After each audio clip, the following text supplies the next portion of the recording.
Beaumont Travel Journal, May 16th to May 17th, 1876. It took Torinobu most of the day to heal from his injuries, but now we are back on the trail again. We set out for Copperhill canyons today. We came across an old vagrant. He was drunk and delirious, rambling on about something in them hills, and biggest varmint he's ever seen. We just assumed he was drunk and passed on. A few hours later, we saw another vagrant. He was wearing similar clothes. He was drunk and rambling something crazy, like bigger than a bear, and came out of nowhere. An odd coincidence for sure. This has to be a different fella, right? So, we just carried on. About an hour later, we saw a third vagrant, this one drunk too, but stumbling right toward us, yelling about the giant is coming, and get out of here. I have no doubt this is the same vagrant we've been seeing all along our trek. It was a ghastly thing to behold, and both Torinobu and I felt a bit shaken by this. When we got a good distance from all that business, we set up camp and felt much better after a meal. The next morning we set out, and had a calm and uneventful day's travel, as we rode into the Copperhill canyons and began our search. Beaumont and Torinobu arrive in the Copperhill canyons, ready to search for the missing ranch hand. Well, he's got to be around here somewhere. Let's get looking. Yes, we must make haste, for the evil will come out when the sun goes down. Beaumont takes the lead, heading through the canyons and finding himself in a clearing. Torinobu catches up and overtakes the gambler, heading deeper into the clearing, hoping to find the ranch hand before anything bad befalls the poor sod. The clearing is littered with the bodies of dead soldiers, and it looks like they have been looted by their killers. Hearing a muffled cough, they hear one last soldier clinging to life behind a rock. Based on his wounds, he's not going to make it. Ah, dang nabbit. They got me, boys. They got me. Torinobu kneels at the man's side. I am sorry. There is nothing we can do but to ease your passing. Close your eyes and imagine yourself beside the still waters of a koi pond. The water laps gently at your feet, and the fish swim calmly. All is peaceful, all is calm, my friend. You have nothing to fear. Go into the water and swim gently with the koi as the sun warms your body. The dying man lets out one final breath, a look of peace on his face, comforted by Torinobu. But the tragedy of his passing takes its toll on the samurai, and he feels his heart grow heavy at the passing of this poor soldier. He grits his teeth, pure determination burning in his heart. We must hurry, lest this same fate befall the poor rancher. Yes, I agree. Let's get moving, shall we? As they prepare to move through the canyons, suddenly the two men hear a noise. Chattering, smashing teeth and groping hands. From behind the rocks suddenly emerge two horrific creatures, stumpy necks sprouting from truncated torsos that end in giant mouths. The horrible creatures have no eyes and grope blindly, drool pouring from their open maws. It looks like these are the blighters that have attacked these soldiers, and it looks like the damn things were gnawing on their bones. Bloody disgusting, ghastly little creatures. Yes, I suggest we avenge the foreign cavalry. As the two men speak, the bone-biting horrors make their way towards the sound of their voices, seemingly lured by the noise. Well, they might not be able to see, but it looks like the damn things have good hearing. Within moments, the bone-biters are on them, ambushing the two, their grasping claws and snapping jaws echoing about the canyon with hungry greed. Torinobu unleashes a deadly slash against the bone biter near him.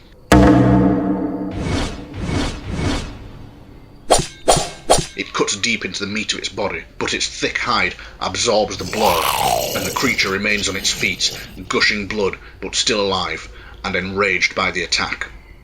As it goes after him with its slobbering jaw, Beaumont steps quickly away from the bone biter grasping blindly at him. He pulls his pistol and opens fire on the injured monstrosity grasping at Torinobu.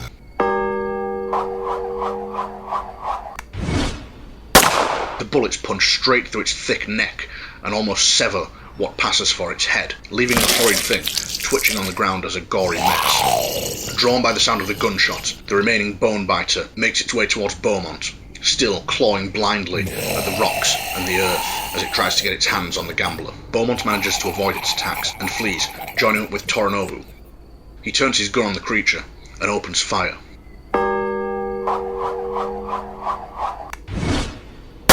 Blood splatters the canyon floor as the bullets make their impact, but the creature continues to live, thrashing wildly. Before it can attack again, Torinobu rushes forward. He draws his blade and slashes at the horrid creature, but in its blind thrashing, it clumsily manages to avoid his attack, probably down to sheer luck more than its survival instinct. Beaumont moves further into the canyon clearing, his pistol raised and ready for any more ambushes that may come their way. Meanwhile, Torinobu takes his time and focuses on the clumsy, stumbling creature. This time, he brings his sword down with perfect accuracy. And cleaves it in two. The two halves of its corpse thump to the floor in a wet mess. Over here, Torinobu. It looks like there's some boot prints leading deeper into the canyons. This might be our man. Very well, Beaumont-san. Lead the way. Beaumont continues through the canyons and finds himself alongside the white waters of a river crossing. A raging river rolls by here, white water spitting up at him as it is dashed on the rocks. There seems to be somewhat of a ford here, where Beaumont thinks he could possibly cross to the other side. Looking to the far bank, something catches his eye, glimmering in the light. It looks like there's something over there, Torinobu. He may have crossed the water here. Perhaps it's best we ford this white water. After all, it looks like our only other path is through that portal, and I hope the fool wasn't hard-headed enough to go through there. Yes, let us hope he had more sense than to go into a void gate. As the sun begins to set, sparks of light flicker in the air all around. Patterns and shapes form in Beaumont and Torinobu's mind as the blinking light of the fireflies create constellations as portents of the future. The strange images lash at Beaumont and Torinobu's mind, and the two men are horrified by the nightmare of the futures they see in the lights. Let us get out of here, quickly, across the water. Yes, I'm starting to thoroughly dislike these canyons. Let's get moving. The two men climb into the white water, making their way carefully across the fjord. Emerging on the other side of the river, they find themselves at a canyon waterfall. The banks of the river here are littered with bodies and ransacked goods. It looks like these people got ambushed from the cliffs and never saw it coming until it was too late. With that in mind, the two men look up to the cliffs above, suddenly feeling as if they are being stalked. More of those bloody bone biters, do you think? Possibly. Or possibly something else. Their fears prove true, but not quite in the way they imagined. As the two men move into the waterfalls, gigantic, writhing, thick tentacles burst up through the canyon ground and begin lashing out towards them. Beaumont quickly draws his pistol and opens fire on one of the tentacles.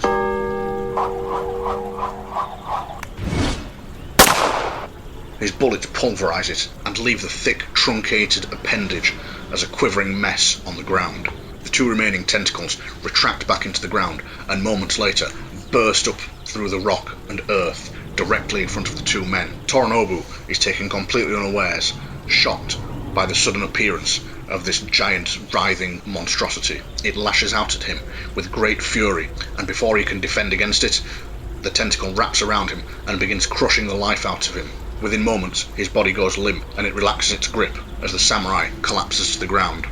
Not wishing to share the fate of the poor souls massacred in the Copperhill canyons, Torinobu grits his teeth and through sheer determination rises back to his feet. Before the tentacle can react and attack him once again, Torinobu's swords flash in the sunlight.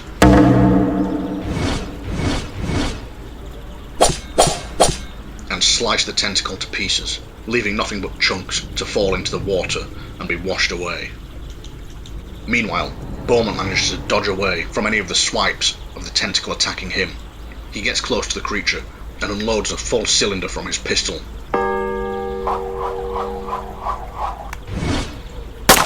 Right into its body.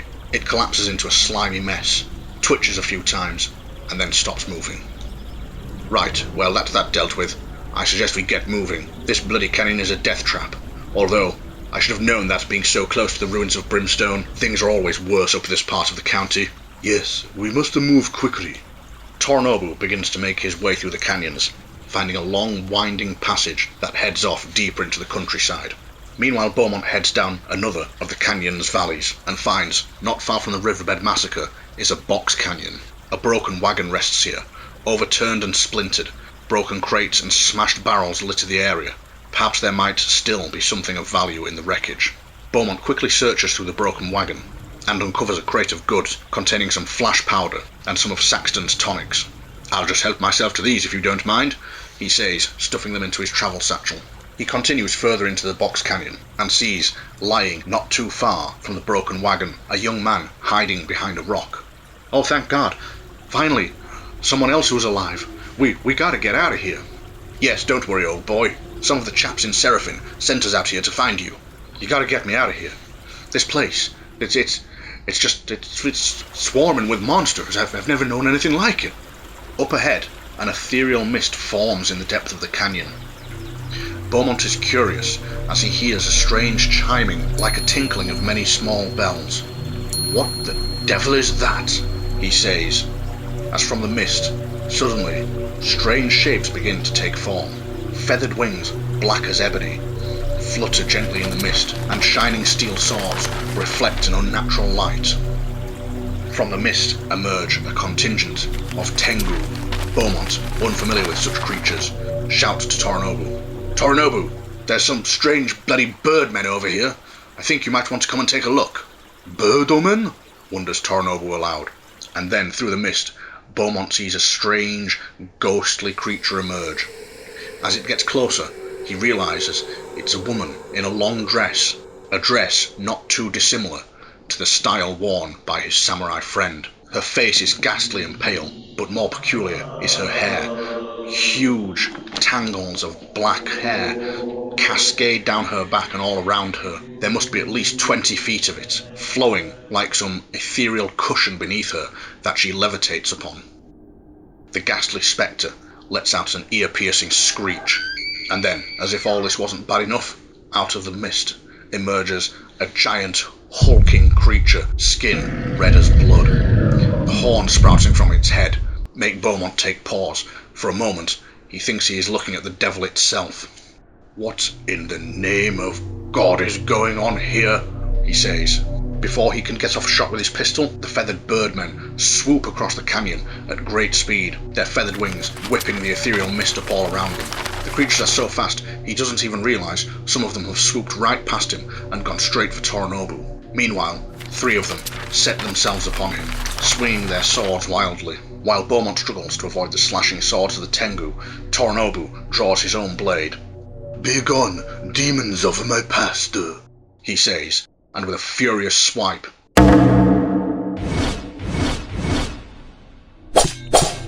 cuts one of them down. Beaumont manages to duck out of the way of the Tengu attacking him and moves deeper into the box canyon.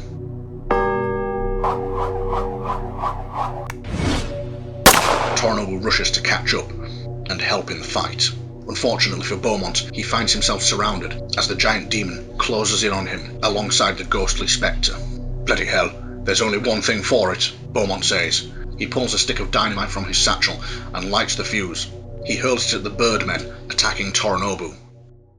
A moment later, the deafening blast echoes around the canyon. The bird creatures are blown to pieces in a welter of gore and feathers. "Ha! Didn't like that, did you?" he says. But before he realizes it, the remaining Tengu is on him, along with the gigantic demon. Its enormous studded club swings at him and smashes Beaumont to the ground. He feels his ribs crack as all the air is pushed out of his lungs. Torinobu recognizes the demon as an Oni. It stomps towards him, growling with fury. He draws his sword and prepares to meet the creature head-on. His sword lashes out, cutting into it.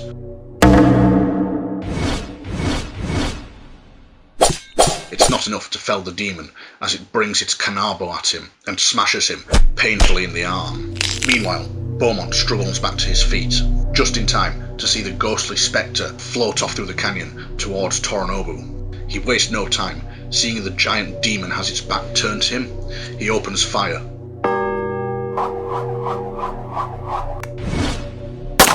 His bullets punch great holes in its back, and much to his own surprise, the demon falls to the floor, dead. Behind the demon he sees Torinobu, staring at the ghostly woman in horror. Noriko-sama! Noriko-sama! Beaumont can see the samurai's mind is slipping as he slashes wildly with his sword whilst backing away from the screeching ghost. Why don't you come and have a go at me, you filthy strumpet? Beaumont says, unleashing a shot from his pistol.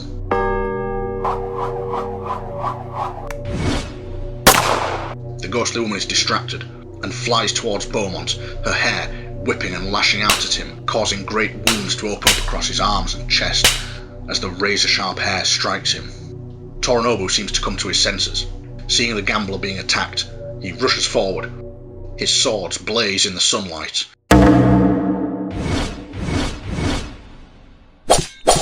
And he brings strikes down over and over again, cutting into the ethereal spectre until finally her body parts in mist and disappears on a breeze.